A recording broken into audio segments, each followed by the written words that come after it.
여러분 안녕하십니까? 수요일 아침 뉴스투데이 경남입니다. 먼저 오늘의 주요 뉴스입니다. 사회적 거리두기 2단계가 3주간 경남 전역에서 시행되면서 자영업자들은 사라진 연말 특수에 망연자실하고 있습니다. 코로나19 확진 환자가 최근 일주일 사이 수도권을 제외하고 경남, 부산, 울산 권역에서 가장 많이 발생하고 있습니다. 코로나19 위기 속에서도 직거래 비중을 높이고 다양한 가공식품을 판매, 매출을 성장시킨 농장이 있습니다. 양산이 한 쓰레기 더미에서 불에 타 심하게 훼손된 시신이 발견되었는데 경찰이 유력한 용의자를 긴급 체포했습니다. 코로나19 3차 대유행이 현실화하면서 경남 4개 시군에서 시행하던 사회적 거리두기 2단계가 전역으로 확대됐죠. 올 초 시작된 코로나19 사태 이후 근근히 버텨온 자영업자들은 연말을 앞두고 다시 강화된 거리두기에 망연자실하고 있습니다. 서창훈 기자가 취재했습니다. 저녁 시간에 찾은 창원 상남동. 예년 같으면 연말 송년회 등으로 붐볐어야 할 거리가 한산합니다. 오가는 사람이 없다 보니 구세군은 올해 거리 모금의 목표조차 잡지 못했습니다. 지난해에 비해서 거의 10분의 1 정도 이동하시는 분들이 줄어든 것 같아 보입니다. 다니시는 분들이 많이 안 계셔서 모금하는 데 어려움이 많이 있습니다.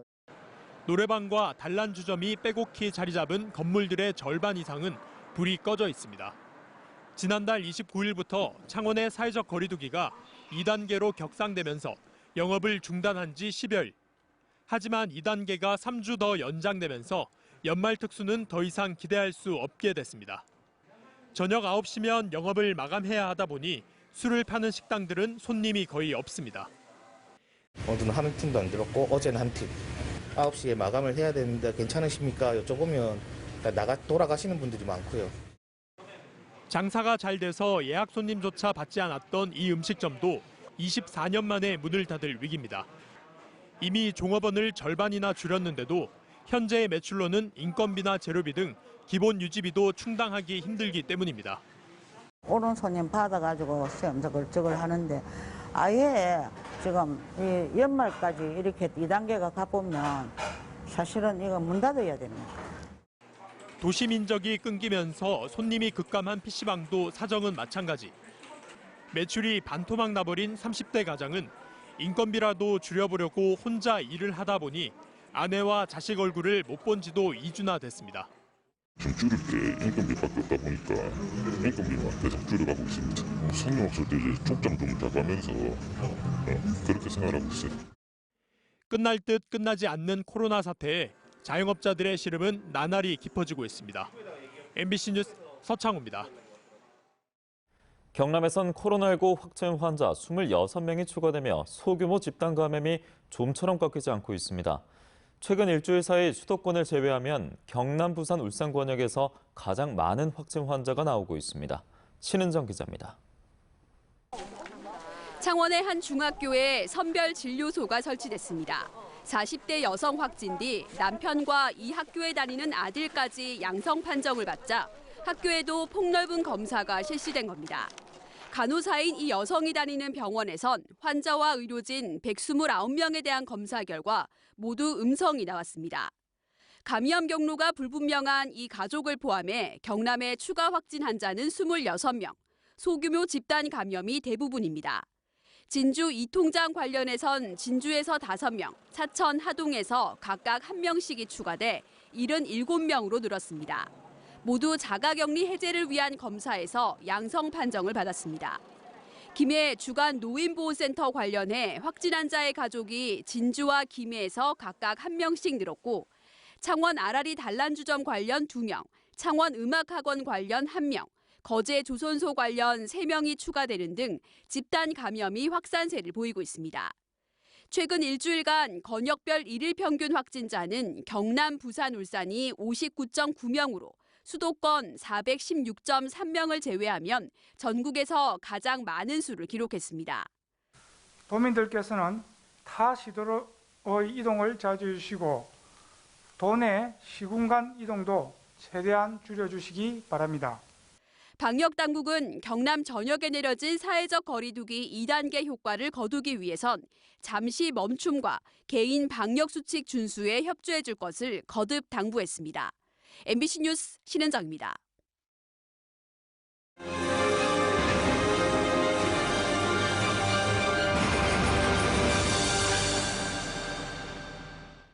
이어서 코로나19 함께 극복합시다 순서입니다.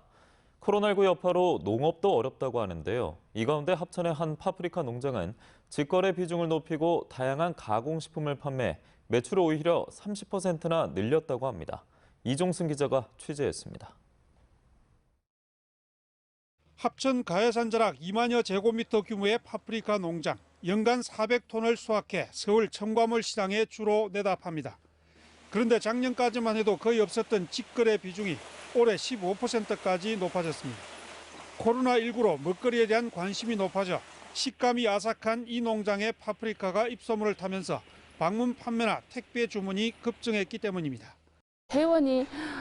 회원을 모시고 오고요. 또 한번 드셔본 분들이 요즘은 마트 가기가 두렵고 하니까 농장 직거래를 많이 찾는 것 같습니다. 농산물 생산뿐 아니라 가공으로 눈을 돌린 것도 주요했습니다.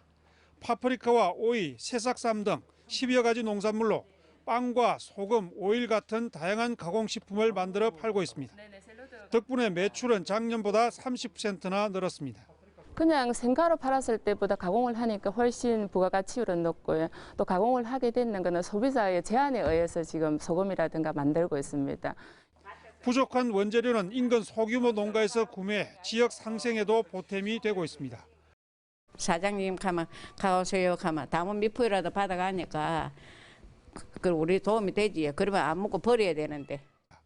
이 농장은 소비자가 농사에 직접 참여하는 공동체 지원 농업의 선도 농가이기도 해 이른바 로컬 푸드 운동도 주도하고 있습니다. 코로나19 위기 속에서도 경영 규모를 더 키울 수 있었던 건 소비자의 요구를 먼저 고려한 수요자 맞춤형 농사를 지은 덕분입니다. MBC 뉴스 이종승입니다.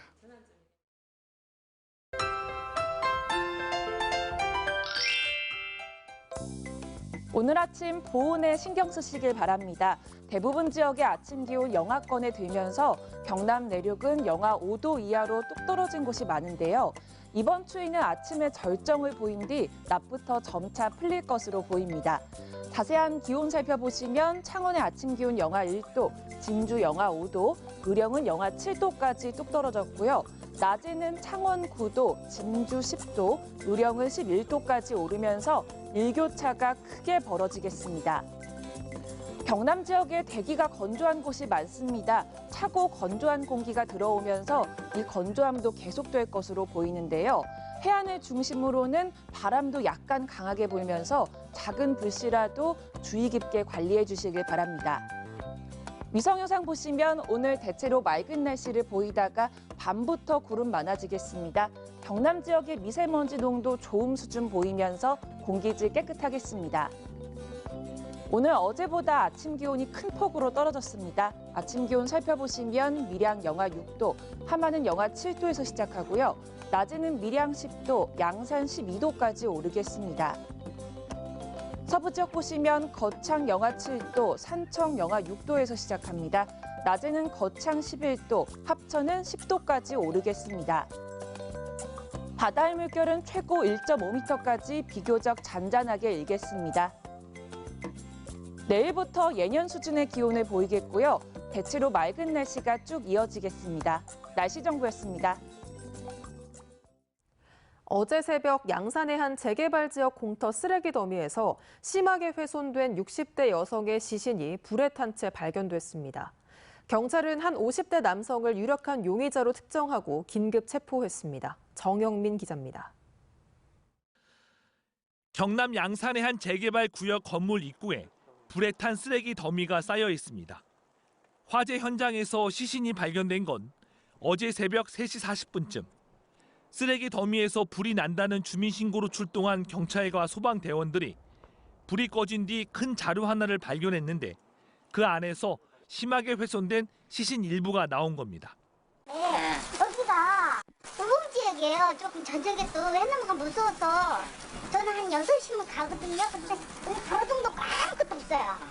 최근 동네에서 60대 여성이 실종된 사실에 주목한 경찰은 주변 CCTV를 분석한 결과 59살 A씨를 유력한 용의자로 특정하고 오후 5시쯤 귀가하던 A씨를 살인 혐의로 긴급 체포했습니다. 네, 그 정도 할머니도 되지 보이죠. 근데 뭐 개인적으로 그런 것 같아 보니까 그래서 같이 막 살다가 막 그냥 치정이지 뭐 살자면. 하지만 이 남성이 범행을 부인하는 가운데 경찰은 주거지에 대한 수색에 나섰습니다. 경찰은 오늘 국립과학수사원으로부터 시신의 정확한 신원을 확인하는 대로 정확한 사건 경위에 대한 조사를 이어갈 계획입니다. MBC 뉴스 정영민입니다. 코로나19가 우리의 일상을 덮친 이후에 공공의료의 중요성을 더 절감하게 됐죠. 시민들이 기본적인 건강권을 보장받기 위해선 다양한 보건의료 정책이 뒷받침돼야 할 텐데요. 이런 가운데 대구 지역에는 이런 문제를 연구하고 제안할 공공보건의료 지원단이 출범했다고 합니다. 권윤수 기자가 소개해드립니다. 하루에 수백 명씩의 코로나19 환자가 나왔던 지난 2월 말 대구. 확진되고도 진료를 받지 못한 환자가 전화 진료라도 받고 싶다며 자동차 창문에 쪽지를 붙여놓고 애원하던 때가 있었습니다. 호흡이 가빠요. 며칠 전까지만 해도 괜찮지만 호흡이 가빠요. 서열이 밀리는지 안 되네. 코로나 환자 치료를 위해 한 민간 병원은 병원을 통째로 비웠고 생활치료센터가 등장하는가 하면 차량 이동식 이른바 드라이브스루 진단검사가 도입됐습니다. 이런 체계는 제때 치료받지 못하고 사망한 많은 환자의 희생이 있고서야 갖춰졌습니다. 감염병이 우리 일상을 뒤흔들어 놓으면서 공공의료는 더 이상 취약계층을 위한 의료 서비스에 국한된 게 아니라는 것에 많은 사람이 공감하게 됐습니다. 단순하게 본인이 어떤 의료적인 상황에 직면해서 공공의료가 아니라 평소의 건강권이라고 하는 이런 것들을 자신들이 충분히 돌볼 수 있도록 의료가 지원함으로써 모두가 건강하게 살아갈 권리, 시민 건강권을 보장하기 위해 대구시 공공보건의료지원단이 출범했습니다.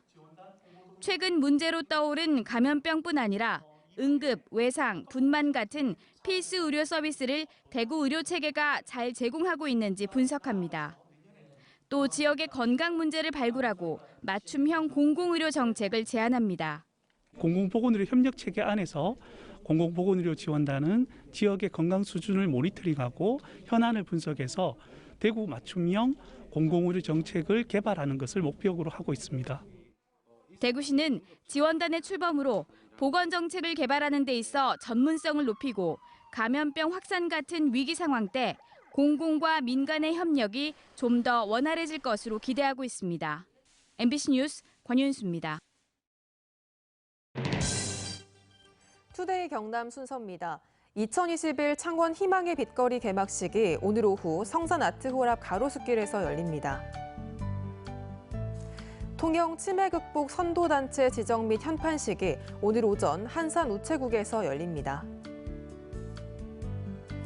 창원 여성단체협의회 사랑의 김장 나누기 행사가 오늘 오후 여성회관 창원관에서 비대면으로 진행됩니다. 제280회 창녕군의회 정례회 제10차 기획행정위원회 및 산업건설위원회 회의가 오늘 오전 창녕군의회에서 열립니다.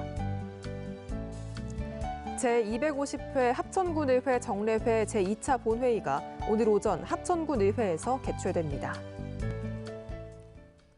다음 소식입니다. 고병원성 조류 인플루엔자가 지난달 26일 전북 정읍의 오리 농장에서 처음 발생한 이후 경북과 전남에서도 잇따라 발생해 경남 확산 우려가 커지고 있습니다.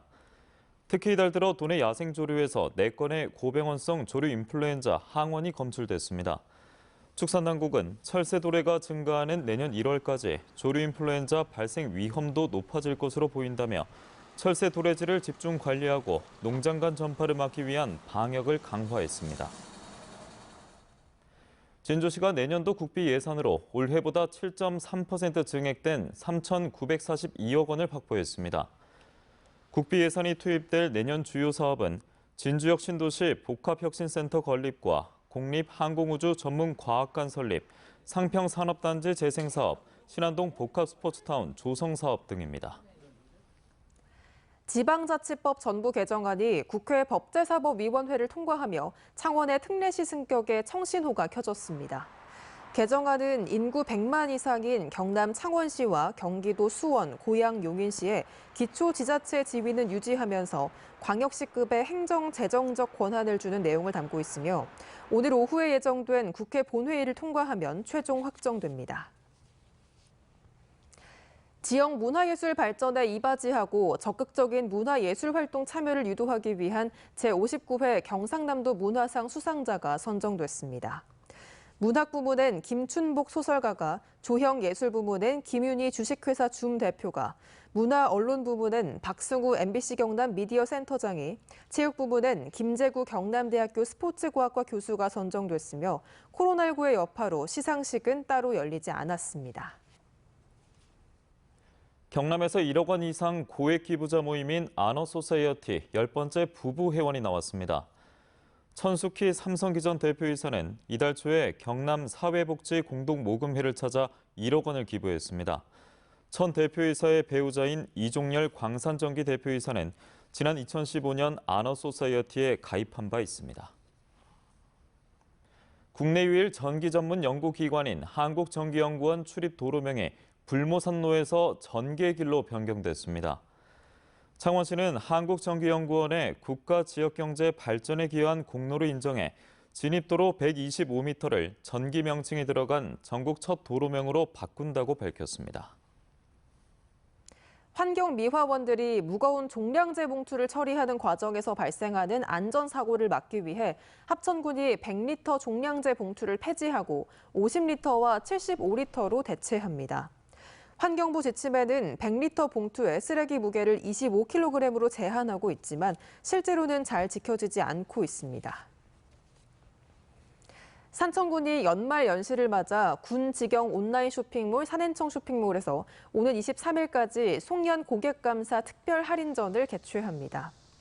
이번 행사는 28개 업체가 참여해 지역에서 생산된 우수 농특산물 43개 품목을 10에서 최대 33%까지 할인 판매합니다. 코로나19 확산 속에도 지역 경제 활성화에 이바지한 무역인과 수출 기업을 격려하기 위한 제26회 경남 무역인상이 확정됐습니다. 대흥공업과 진주엠 등 6개 기업이 수출 유공탑 수상자로 선정됐고 수출 유공자에 대한 도지사 표창과 한국무역협회장상 등 22명의 개인 표창도 정해졌습니다. 무역의 날 정부 포상 부문 중 수출의 탑에는 지난해보다 14개사가 늘어난 100개 업체가 상을 받는데 코로나19 여파로 시상식은 취소됐습니다. 육아휴직 기간 소득이 없어 금융기관 대출에 어려움을 겪었던 육아휴직 창원시 직장인에게 금융기관 대출 문턱을 낮출 수 있도록 창원시와 B&K 경남은행이 업무 협약을 맺었습니다. 육아휴직 가정 기본생활 자금 지원 업무 협약에 따라 내년 한 해 창원시에 1년 이상 살면서 재직 1년 이상인 시민에게 개인 신용에 따라 최대 1억 원을 대출해 주도록 했습니다. 뉴스투데이 경남 마치겠습니다. 함께해 주신 여러분 고맙습니다.